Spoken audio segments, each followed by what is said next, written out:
You might recognize actress Meagan Good from movies including Think Like a Man and Anchorman 2. Meagan joins us now with Dr. Jason Champagne to share the results of a new cosmetic treatment. It's an eyebrow transplant. Meagan, thank you for joining us. We really appreciate it. Now, before we get started, I do want to just share a picture of you before you had this transplant for everyone to have a little comparison.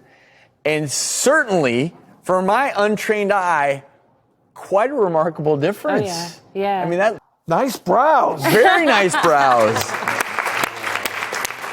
I actually like the way the shape was modified a little bit. It really frames your face. The natural shape of my brows before I went through the whole 90s debacle were actually very straight. So when we talked about the procedure, I was like, I would like a little bit more of an arch. And so he was able to tell me what made sense for my face and get it pretty much exactly what I wanted. Yeah. So when did this start becoming a problem for you?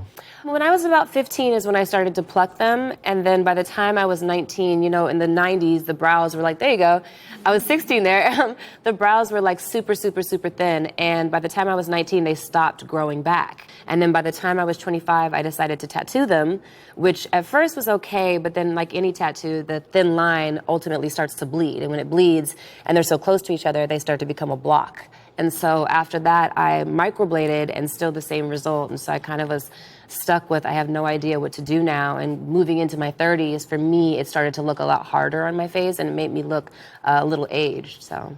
Well, that's why you always tell people never pluck their brows, right? Well, so many of us. I think there were a lot of women in the audience, including me, who were listening to him. We were all nodding our heads because we all over-tweezed. And when you traumatize the follicle, it just doesn't grow back. And then you have never these little know. patchy spots. Exactly. And you never know what the next years are going to be. And so I had no idea. I had no foresight that it was going to be like a thick, kind of bushy brow. And so keeping it as natural as possible, I think, is the safest way to go for anyone. So, Dr. Champagne, in this case, how did this procedure work?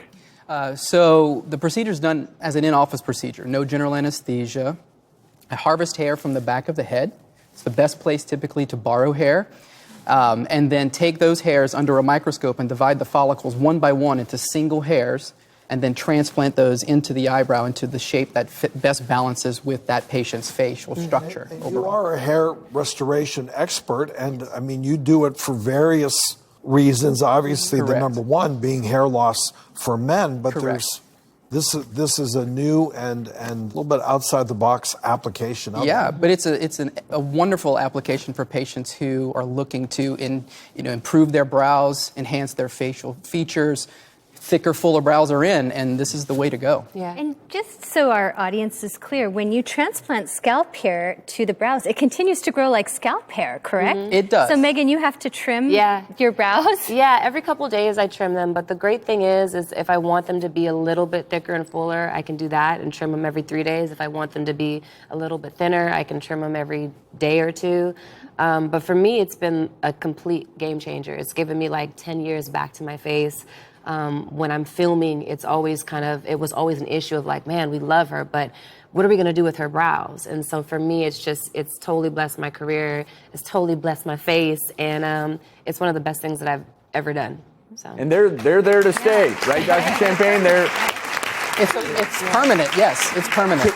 And I do want to ask you this. How much might it cost? What's the range for someone considering this? Anything less than probably $5,000 for eyebrows is going to be careful with that, because there are some really bad results, botched results. In that scenario, $5,000 case, how many follicular units are you transplanting? It depends. It's going to be more of a procedure dependent on the patient, to be honest with you. Well, it's probably because of the time, right? Because you have to take those individual units. You're not even doing micrografts with 2 or 3 follicles. Correct. You're doing them one by one. One by one. So it's a very time-consuming. tedious process and time-consuming. I would say the procedure can take at a minimum 4 to 5 hours, at the most up to 8 hours, and I've done 1 or 2 before that have been 10 hours. So it's an in-office procedure, but Correct. it is a prolonged procedure. But what's great is it's an option. Right. And, for someone like you, Meagan, this was the perfect option, and you can tell how happy you are. Super happy. So, Dr. Champagne, good work. Thank you.